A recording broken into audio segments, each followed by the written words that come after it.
লাক্ষ্মী, আমাকে চলে যেতে হবে নীল পাহাড়ে, সেইখানে গিয়ে আমাকে ধ্যান করতে হবে। ঠিক আছে লক্ষ্মণ, আপনি সুন্দরভাবে যান, আমার জন্য চিন্তা করবেন না, আমার কোনো রকম সমস্যা হবে না। তুমি চিন্তা করো না রাক্ষ্মী, আমি সুন্দরভাবেই যাব, তুমি তোমার নিজের খেয়াল রেখো। রাক্ষ্মণ রাশ্মিকে এরকম কথা বলে তার পথের দিকে চলতে লাগলো, আর রাক্ষ্মী সেইখানে দাঁড়িয়ে তার স্বামীকে বিদায় জানালো।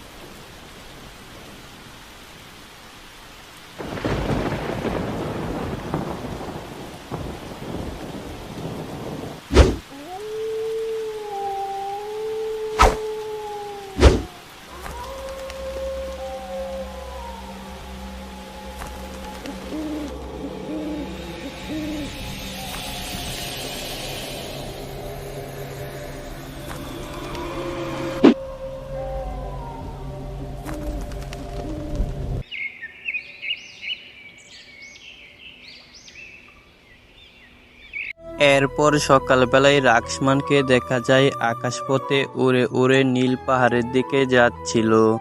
লক্ষ্মণ, আমি তোমার রওনাতে অনেক খুশি হয়েছি, কিন্তু তোমার স্ত্রী বিপদে আছে, তাকে একটি আত্মা দাওয়া করছে। তাই এখন তুমি আমার কাছে না এসে তোমার স্ত্রীর কাছে ফিরে যাও তাড়াতাড়ি, তোমার স্ত্রী বিপদে আছে।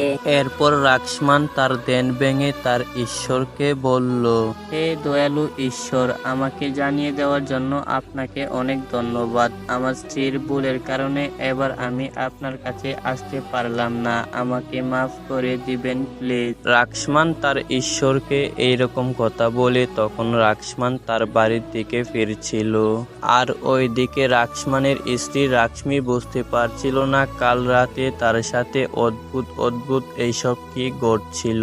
রাতের এইসব ভয়ানক ঘটনায় রাক্ষ্মী অনেক ভয় পাচ্ছিল, দিনের বেলাও তার ঘরের ভেতর অনেক ভয় লাগতো।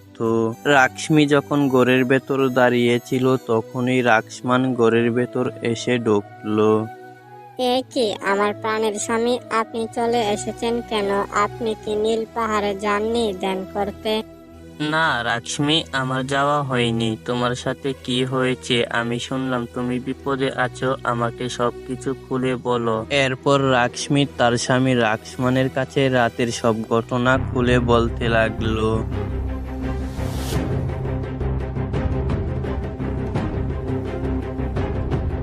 আর এই সব শুনে তখন রাক্ষ্মণ বলল, এটা তো খুব খারাপ কথা, এত বড় সাহস, আমার স্ত্রীকে আত্মা দাওয়া করে দাঁড়াও, আমি বিষয়টা দেখছি, তোমার অনেক ভয় লেগেছে তাই না? আর ভয় পেও না। এরপর রাক্ষ্মণ আত্মাকে ডাকতে লাগলো, হে খারাপ আত্মার দল, আমার স্ত্রীকে যে আত্মাটি ভয় দেখিয়েছি সেই আত্মাটি আমার সামনে তাড়াতাড়ি চলে আয়। আমি জানি তুই এই ঘরের ভেতরেই আছিস, তাই ভালোই ভালোই বলছি চলে আয়। রাক্ষ্মণের ডাকে আত্মাটি চলে আসলো, আর আত্মাটি এসে রাক্ষ্মণকে বলল, হে ঈশ্বরের দূত, আমি আপনাকে চিনতে পারিনি, আপনার স্ত্রীকে চিনতে পারিনি, আপনার স্ত্রী তো অন্য পোশাক পরা ছিল, আমাকে মাফ করে দিবেন প্লিজ, আমার অনেক বড় ভুল হয়ে গেছে, আমি আর কোনো রকম এরকম ভুল করব না, আমাকে ছেড়ে দিন। দেখো তুমি তো আমার কাছে ভুল করনি, আর আমি তোমাকে দেখেই বুঝতে পারছি তুমি এই ঘরে ভুলে এসেছিলে। এখন তুমি আমার স্ত্রীর কাছে মাপ চাও, আমার স্ত্রী যদি তোমাকে মাফ করে দেয় তাহলে তো আমিও মাফ করে দিব।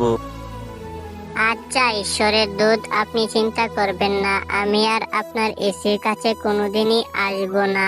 দেখো আত্মা, এরকম বললে হবে না, তুমি আমার স্ত্রীর কাছে দোষ করেছো, তার কাছে ক্ষমা চাও। হে দয়ালু ঈশ্বরের দুধের স্ত্রী, আমাকে ক্ষমা করে দিয়েন, আমি অনেক বড় ভুল করেছি, আমি আর আপনার বাড়ির আশেপাশে আসবো না, আমি চলে যাচ্ছি। আত্মাটি তার নিজের ভুল বুঝতে পেরে সেইখান থেকে চলে যায়। কি রাক্ষ্মী, দেখলে তো আত্মাটিকে কিভাবে তাড়িয়ে দিলাম, সে আমাকে দেখেই ভয় পেয়ে গেল। এখন আর তোমার ভয় পাওয়ার কোনো কারণ নেই, তুমি নিশ্চিন্তে থাকো। সেটা না হয় বুঝলাম আমার প্রাণের স্বামী, কিন্তু আপনি কি ধ্যান করতে নীল পাহাড়ে যাবেন না? আপনার হাতে তো মাত্র একদিন সময় আছে, কি করবেন?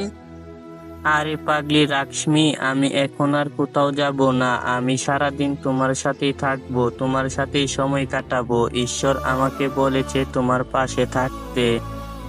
খুব ভালো, এই কথাটি শুনে আমি অনেক খুশি হলাম। আপনি আমার পাশে থাকুন, এটাই তো আমি চাই। তো ভিউয়ার্স, এই ছিল আজকের গল্প। আর গল্পটি কেমন হয়েছে সবাই কমেন্ট বক্সে বলে যাবেন। তো আজকের মতো এখানেই বিদায় নিচ্ছি। সবাই ভালো থাকবেন, নিজের খেয়াল রাখবেন। আল্লাহ হাফেজ।